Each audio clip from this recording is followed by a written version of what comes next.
दिल्ली की सियासत में फिर से एक बार गर्माहट आ चुकी है। इलेक्शन है 5 फरवरी को और रिजल्ट है 8 फरवरी को, इसलिए हर पार्टी अपनी स्ट्रैटेजी लेकर आई है। एक तरफ है फ्रीबीज की राजनीति, वहीं दूसरी तरफ बीजेपी की मोदी लहर, वहीं तीसरी तरफ है कांग्रेस जो एक नए रिवाइवल का सपना देख रही है। क्या फ्री की रेवड़ी दिल्ली के फ्यूचर को बर्बाद कर रही है और बर्बाद कर सकती है? क्या अरविंद केजरीवाल की आम आदमी पार्टी इस बार बच पाएगी, या फिर बीजेपी कोई बड़ा धमाका करेगी, या फिर कांग्रेस वापस आ सकती है? चलिए जानने की कोशिश करते हैं इस वीडियो में कि कैसे कांग्रेस का राजनीति दिल्ली सफर से खत्म हुआ, आम आदमी पार्टी की शुरुआत हुई, कैसे आम आदमी पार्टी करप्शन में फंसी, सब कुछ। तो वीडियो को लास्ट तक देखते रहना। अगर आपको हमारा वीडियो पसंद है तो हमारे चैनल को सब्सक्राइब, वीडियो को लाइक और इस वीडियो को ज्यादा से ज्यादा लोगों तक शेयर करो, दिल्ली वाले लोगों के साथ, कि वो किसे जिताना चाहते हैं। दोस्तों, सबसे पहले हम लोग बात करते हैं दिल्ली की हिस्ट्री के बारे में, कैसे कांग्रेस का गिरना और आम आदमी पार्टी की बढ़त। दिल्ली की पॉलिटिक्स हमेशा ही से नेशनल पॉलिटिक्स से जुड़ी रही है। दिल्ली के इलेक्शन की कहानी शुरू होती कांग्रेस के 15 साल के शासन से, जब शीला दीक्षित के लीडरशिप के अंदर 1998 से 2013 तक इंफ्रास्ट्रक्चर का बढ़िया डेवलपमेंट हुआ, मेट्रो रेल का शुभारंभ हुआ, वहीं फ्लाईओवर का निर्माण और स्टेबल गवर्नेंस ने दिल्ली को एक प्रोग्रेसिव शहर बनाया। वहीं अगर हम लोग कांग्रेस के शासन 2013 और 14 की बजट की बात करें तो उस टाइम 38,000 करोड़ था बजट दिल्ली का। यह बजट शहर के विकास और सोशल वेलफेयर स्कीम पे फोकस करता था और टोटल बजट का 60% इंफ्रास्ट्रक्चर पे फोकस किया गया था उस बार। अगर हम लोग वहीं प्रॉफिट की बात करें तो दिल्ली का हमेशा से रेवेन्यू सरप्लस पे रहा है, एंड उस टाइम पे पूरा खर्चा करने के बाद जो गवर्नमेंट के पास प्रॉफिट बचा था 731 करोड़ का सरप्लस। लेकिन फिर अन्ना हजारे की एंट्री होती दिल्ली में 2013 में, जब वो करप्शन के अगेंस्ट जोरों शोरों से मूवमेंट चला रहे थे। तभी उसमें से एक लीडर उभर कर आए अरविंद केजरीवाल, जो कि उस करप्शन मूवमेंट का हिस्सा थे। फिर यहां से शुरू होती है आम आदमी पार्टी की जर्नी। तभी अरविंद केजरीवाल ने आम आदमी पार्टी बनाई, जिसका मेन फोकस था एंटी करप्शन पे ध्यान देना, साथ ही साथ आम आदमी के मुद्दे पर फोकस करना। उस टाइम पर दिल्ली में आम आदमी पार्टी ने एक अपनी अलग ही जगह बनाई और वहीं से शीला दीक्षित का शासन खत्म होता है और आम आदमी पार्टी के अरविंद केजरीवाल का शासन शुरू होता है, जब 2013 के इलेक्शन में आम आदमी पार्टी ने 28 सीट जीती दिल्ली से। वहीं कांग्रेस को शॉक कर दिया, बीजेपी को सरप्राइज कर दिया था। फिर उन्होंने कांग्रेस के साथ मिलकर सरकार बनाई दिल्ली में। 39 दिन तक सरकार चली, फिर अरविंद केजरीवाल ने सीएम के पोस्ट से रिजाइन दे दिया। वहीं जब 2015 का इलेक्शन हुआ तब सब शॉक हो गए, क्योंकि 70 सीट में से 67 सीट आम आदमी पार्टी जीत गई, जिसने बीजेपी और कांग्रेस को जीरो पर लाकर खड़ा कर दिया। जब दिल्ली में 2015 में आम आदमी पार्टी ने सरकार बनाई, चलिए जानते उस टाइम में बजट कितना था और कितना सरप्लस में था दिल्ली का 2015 और 16 का जो बजट था वो था 41,129 करोड़ का। और उस टाइम पर majorly education sector, health sector, infrastructure sector पे पूरा ध्यान दिया गया। तब भी आम आदमी पार्टी ने 371 करोड़ अपना बचा लिया। लेकिन इतने ही नहीं, आम आदमी पार्टी जो हमेशा ही से फ्रीबीज को लेकर फेमस, जब 2015 में आम आदमी पार्टी की सरकार बनी तब से 2020 तक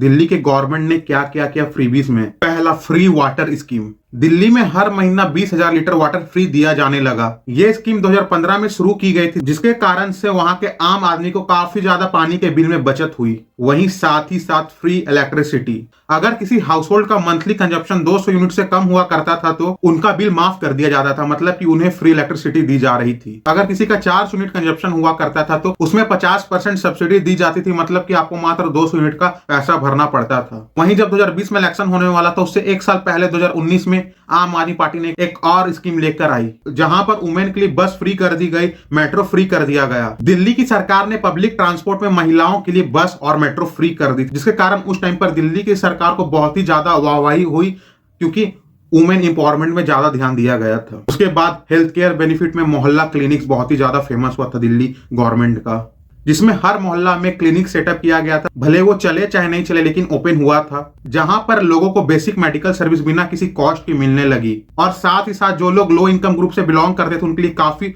अच्छा स्टेप था मोहल्ला क्लिनिक का। और जो पूरे इंडिया में फेमस हुआ था दिल्ली का फ्री एजुकेशन सिस्टम और स्कॉलरशिप। 2013 तक दिल्ली गवर्नमेंट का जो स्कूल था वो मॉडर्नाइज नहीं था, लेकिन जब आम आदमी पार्टी की सरकार आई तब दिल्ली गवर्नमेंट के स्कूल को मॉडर्नाइज किया गया, साथ ही साथ फ्री एजुकेशन देने जाने लगी। आम आदमी पार्टी ने ये इंश्योर किया था कि गवर्नमेंट स्कूल में भी एक हाई क्वालिटी एजुकेशन मिल सके बच्चों को, और स्पेशली जो अंडर प्रिविलेज स्टूडेंट उन्हें स्कॉलरशिप भी दिया जाने लगा। वहीं पर फिर फ्री वाईफाई।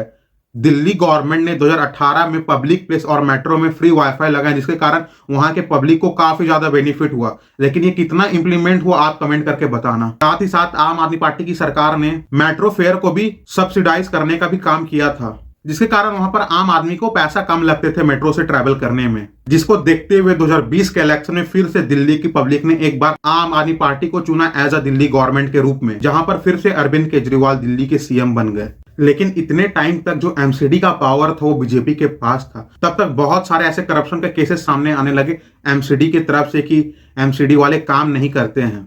जहां पर 15 साल से एमसीडी में बीजेपी का रूलिंग था, वहीं 2022 के इलेक्शन में बीजेपी हार गई। आम आदमी पार्टी को फिर से एक बार वहां के पब्लिक ने चुना 134 सीट जिताकर, क्योंकि दिल्ली के आम आदमी पार्टी का कहना था कि जो भी हम पार्टी में डिसीजन लेते वो वहां के एमसीडी पूरा करते ही नहीं थे। वहीं पर 2020 में जब आम आदमी पार्टी ने फिर से सरकार बनाई, तब बजट 2021 का प्रेजेंट किया गया था 65,000 करोड़ का लमसम, जिसमें से 15,000 करोड़ एजुकेशन सेक्टर के एलोकेट किया गया था, वहीं 2,000 करोड़ हेल्थ सेक्टर के लिए एलोकेट किया गया था। लेकिन फिर वहीं 2020 में कोविड जैसा सिचुएशन आया।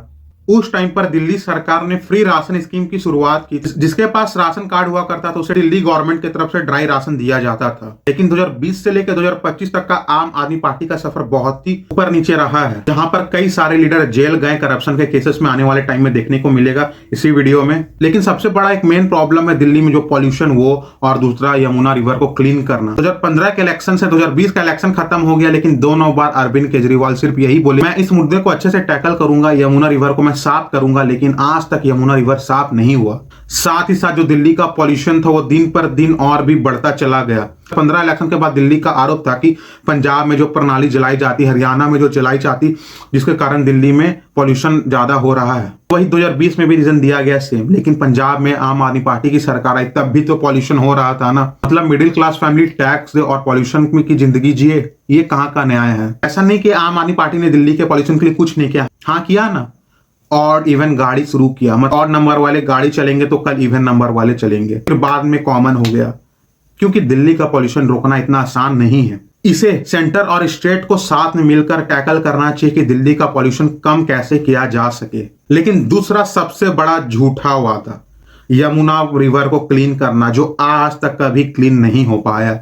आम आदमी पार्टी कभी भी जिम्मेदारी ली ही नहीं कि हम लोग कैसे यमुना रिवर को साफ करें। 2015 का इलेक्शन बीत गया, 2020 का इलेक्शन बीत गया, वहीं 2025 का इलेक्शन आने वाला, तब भी यही कह रही कि हम लोग यमुना रिवर को साफ करेंगे। आरोप लगाया जा रहा हरियाणा में। देखो, अगर मैंने 10 बार दिल्ली में बोला है कि अगर मैं 2025 तक यमुना साफ मत करूं, अगली बार मेरे को वोट मत देना। पर अरविंद किया जाएगा, यमुना साफ कर सकते हैं, यमुना हमारे लिए पवित्र नदी है। सरकार एक तरफ अपना नाम कमा रही तो उसे क्रिटिसाइज तो मिलेगा ही मिलेगा, क्योंकि उन्होंने जो वादा किया वो पूरा नहीं किया। यमुना रिवर को साफ हो जाना चाहिए, चाहे अदर स्टेट के साथ, गवर्नमेंट के साथ मिलकर इस प्रॉब्लम को टैकल करना चाहिए था, लेकिन करना चाहिए था। दूसरे पे आरोप लगाया जा रहा है कि हरियाणा की सरकार वहां पर केमिकल पानी को छोड़ रही है, ऐसे ऐसे करके। ये सब गलत बात है। अगर आपने जो वादा किया उसे तो निभाना चाहिए था। फिर 2021-22 तक तो कोविड का महामारी चलता रहा। उसके बाद 2023-24 का टाइम आम आदमी पार्टी के लिए सबसे ज्यादा मुसीबत वाला रहा है। कई बड़े लीडर ईडी और सीबीआई के रडार पर आ गए और कई बड़े लीडर को जेल जाना भी पड़ा। साथ ही साथ दिल्ली के मुख्यमंत्री सीएम अरविंद केजरीवाल को भी लिकर पॉलिसी स्कैम, जिसमें मनीष सिसोदिया जेल गए, करीब 1 साल से ज्यादा जेल में रहे, लेकिन फिलहाल अभी वो बेल पे बाहर इलेक्शन लड़ रहे हैं। साथ ही साथ दिल्ली के मिनिस्टर सत्येंद्र जैन भी जेल गए थे मनी लॉन्ड्रिंग केस में। वो करीब 18 महीना जेल में रहे और बेल पर अभी बाहर है। कैलाश गहलोत, जिनके ऊपर बस स्कैम का चार्जेस लगा, उनके ऊपर अभी भी इन्वेस्टिगेशन चल रही है। साथ ही साथ दिल्ली के सीएम खुद अरविंद केजरीवाल जेल गए और 5 महीना जेल में रहे थे, वही अल्कोहल सेल पॉलिसी स्कैम को लेकर। 5 महीना के बाद उन्हें बेल मिला सुप्रीम कोर्ट से और अभी भी वो इलेक्शन लड़ रहे हैं। आम आदमी पार्टी के लीडर संजय सिंह भी जेल गए थे, फिर उन्हें भी बेल मिला। ऐसे कई बड़े बड़े लीडर जेल गए। आम आदमी पार्टी का कहना था कि बीजेपी ईडी पे दबाव बना रही है और झूठा केस में फंसा रही है, लेकिन जिस पार्टी का मकसद था करप्शन फ्री करना, वही करप्शन में फंस गई। जब अरविंद केजरीवाल जेल से बाहर आए तब उन्होंने दिल्ली के सीएम के पोस्ट से रिजाइन दे दिया और दिल्ली की सीएम आरसी बन गई। अरविंद केजरीवाल का कहना था कि हम लोग अगर सच्चे होंगे तो जनता फिर से हमें एक बार वोट देकर जिताएगी। 2025 5 फरवरी को इलेक्शन होने वाला, 8 फरवरी को रिजल्ट आ जाएगा। एक बार देखना हो कि कौन सा पार्टी जीत रहा है इस बार। जहां पर एक टाइम पे नॉर्मल आदमी कोविड से जूझ रहा था, वहीं दिल्ली के सीएम अपना घर मतलब शीश महल को रिनोवेट करवा रहे थे। दिल्ली सीएम हाउस का जो रिनोवेशन हुआ एक स्कैम साबित हुआ। कैग रिपोर्ट के अनुसार 7.9 करोड़ का खर्चा आना चाहिए था, लेकिन वही 33 करोड़ का ये खर्चा आया, 33 करोड़ का। बीजेपी का कहना है कि 33 करोड़ नहीं और भी आंकड़ा बड़ा हो सकता, 85-90 करोड़ का। 88 इंच का LG OLED टीवी 28 लाख में खरीदा गया था। वहीं 10 और OLED टीवी 43.9 लाख में खरीदा गया था 2020 में। सैमसंग का मल्टी डोर रेफ्रिजरेटर 3.2 लाख का, माइक्रो ओवन 1.8 लाख का, साथ ही साथ 2 स्टीम ओवन 6.5 लाख का, वॉशिंग मशीन 1.9 लाख का, 10 बेड और सोफा 13 लाख में खरीदे गए। पर्दा होते हैं ना डोर और विंडो के लिए मात्र 96 लाख रुपए में खरीदे गए थे। इतना ही नहीं, किचन का इक्विपमेंट 39 लाख रुपीस में, सील का कारपेट 18 लाख रुपए में, मिनी बार 4.8 लाख में, जिम का इक्विपमेंट 18.52 लाख में, मार्बल स्टोन जो दीवार में लगता करीबन 66 लाख रुपए में देकर मंगवाए गए थे, जिसका असली कीमत 20 लाख रुपया था। तो मैं आंकड़ा बता रहा हूँ इंडियन एक्सप्रेस में जो प्रिंट हुआ है उसके हिसाब से। मैं उसका लिंक दे दूंगा डिस्क्रिप्शन में, आप चेक कर लेना कैसे दिल्ली सीएम हाउस में कितना बड़ा स्कैम हुआ है। तो सरकार 2013 में खड़ा हुई थी एंटी करप्शन को लेकर, भैया हम आम आदमी के लिए आए हैं, हम आम आदमी के लिए काम करेंगे, लेकिन वही सरकार 2025 में आते आते तक का स्कैम में फंस गई। इतना ही नहीं, उन्होंने कितना करोड़ रुपए एडवर्टीजमेंट में खर्चा किए कि दिल्ली ये कर रही है वो कर रही है करके। ये भी एक सवाल खड़ा होता है कि क्यों इतना खर्चा करना है एडवर्टीजमेंट में। वहां के लोग तो जान रहे हैं ना दिल्ली सरकार क्या क्या कर रही है। ऐसा बात नहीं कि दिल्ली सरकार इस काम में फंसी, ऐसे बहुत सारे काम है जो उन्होंने किया जिसके कारण दिल्ली का पूरा सिनेरियो चेंज हो गया। फ्री एजुकेशन देकर एजुकेशन सेक्टर को बढ़िया बनाया गया, हेल्थ सेक्टर को अच्छा बनाया गया, साथ ही साथ वुमेन के लिए बस फैसिलिटी फ्री की गई, इलेक्ट्रिसिटी फ्री किया गया, वाटर बिल को फ्री किया गया। तो ये सब जो आम आदमी का जो खर्चा था उसमें बहुत ही ज्यादा बचत आई थी। इसीलिए तो 2 बार से आम आदमी पार्टी सरकार जीतते हुए आ रही है। और इस फ्री बीज के डिसीजन के कारण और भी स्टेट देखा देखी फ्री बीज में उतर आए। लेकिन जो अब फ्री बीज मिल रहा है वो बहुत ही गलत है। 2500 रुपया मैया समान योजना, तो 1000 रुपया लाडली बहना योजना, तो ये योजना, तो यो योजना जो मिडिल क्लास फैमिली टैक्स दे रहा है उसका सही उपयोग हो ही नहीं रहा है। तो इस बार हम लोग अब बात करते हैं जो 2024-25 का मैनिफेस्टो आया आम आदमी पार्टी, कांग्रेस और बीजेपी का, उसको एक बार आप देखो जरूर से जरूर। हम लोग आम आदमी पार्टी से शुरू करते हैं। हर महिला को 2100 रुपया महीना मिलेगा, सरकारी हो या प्राइवेट, बुजुर्गों को फ्री इलाज मिलेगा, पानी का बिल माफ किया जाएगा, यमुना को साफ करेंगे जो 2015 में वादा किया गया था, 2020 में वादा किया गया, सेम इस बार वही वादा किया गया है। स्टूडेंट के लिए बस फ्री हो जाएगा, मेट्रो में सब्सिडी मिलने लगेगी, साथ ही साथ जो मंदिर में पुजारिया ग्रंथियों रहते उन्हें हर महीना 18,000 रुपए दिया जाएगा एज अ सैलरी। किरायादार जो दिल्ली में रह रहे उनके लिए बिजली का मीटर अलग लगाया जाएगा, आधुनिक सिस्टम का निर्माण होगा, नए राशन कार्ड बनाए जाएंगे, तरह तरह के वादे किए गए आम आदमी पार्टी की तरफ से। लेकिन यार मेरे को समझना चाहिए कि क्या मिडिल क्लास का जो पैसा टैक्स में दिया जा रहा है वो सही जगह लग रहा है कि नहीं लग रहा है। आप कमेंट करके बताना। अगर आप दिल्ली के बीजेपी का मैनिफेस्टो को देखोगे ना तो आप हंसोगे यार, ऐसा ऐसा वादा किया गया ना कभी पूरा किया ही नहीं जा सकता। 500 रुपए में एलपीजी सिलेंडर मिलेगा, जहां पर बीजेपी की सरकार है दूसरे स्टेट में वहां तो मिल नहीं रहा है। साथ ही साथ दिवाली और होली में फ्री सिलेंडर दिया जाएगा, कभी हो सकता है, ये पॉसिबल नहीं हो सकता। हर महीना 2500 रुपया महिला को मिलेगा। अगर दिल्ली में बीजेपी की सरकार आती तो जो 5 लाख रुपया हेल्थ इंश्योरेंस मिलता है सेंटर की तरफ से वो तो मिलेगा। साथ ही साथ राज्य सरकार की तरफ से अलग से 5 लाख रुपया का हेल्थ बेनिफिट मिलेगा। टोटल 10 लाख रुपया हो जाएगा। 60 से 70 साल के जो लोग हैं वृद्धा पेंशन जो मिलता है 2000 से बढ़ाकर 2500 रुपया कर दिया जाएगा। अटल कैंटीन बनाया जाएगा जहां पर 5 रुपया में आप भोजन कर सकते हो। ये बहुत बढ़िया चीज, अगर बीजेपी आती है, अगर ये लागू करती तो बहुत ही अच्छा होगा, सबको भोजन मिलेगा 5 रुपए में। वही फिर free education, free health, free electricity के यही सब वादा किए गए जो आम आदमी पार्टी के मैनिफेस्टो में है। स्टाइफंड की योजना शुरू किया जाएगा अगर बीजेपी का सरकार बनता। दिल्ली में 1000 रुपए स्टाइफंड मिलेगा आईटीआई छात्रों को। वहां पे जो ऑटो ड्राइवर है, रिक्शा ड्राइवर है, डोमेस्टिक वर्कर, 10 लाख का जीवन बीमा किया जाएगा। साथ ही साथ 5 लाख का दुर्घटना बीमा होगा बीजेपी की तरफ से, ये मैनिफेस्टो में लिखा गया है। किसानों को जो वार्षिक में 6000 रुपए मिलते उसे बढ़ाकर 9000 रुपए कर दिया जाएगा। और भी बहुत तरह के फ्रीबीज बांटे गए बीजेपी के मैनिफेस्टो में। लेकिन एक मेन मुद्दा जॉब, बेरोजगार को दूर करना। आम आदमी पार्टी ने कितना की ये भी बात करेंगे आने वाले टाइम में, वीडियो को लास्ट तक देखते रहना। अब बात करते हैं कांग्रेस के मैनिफेस्टो के बारे में। कांग्रेस ने 5 चीज का गारंटी लिया। पहला, 25 रुपए हर महिलाओं को मिलेगा जो गरीब बिलोंग करती है, जैसे कि वो कर्नाटका में लागू किए हैं वैसे ही दिल्ली में डिलीवर करना चाहते हैं। Free health care coverage 25 lakh रुपए तक दिया जाएगा।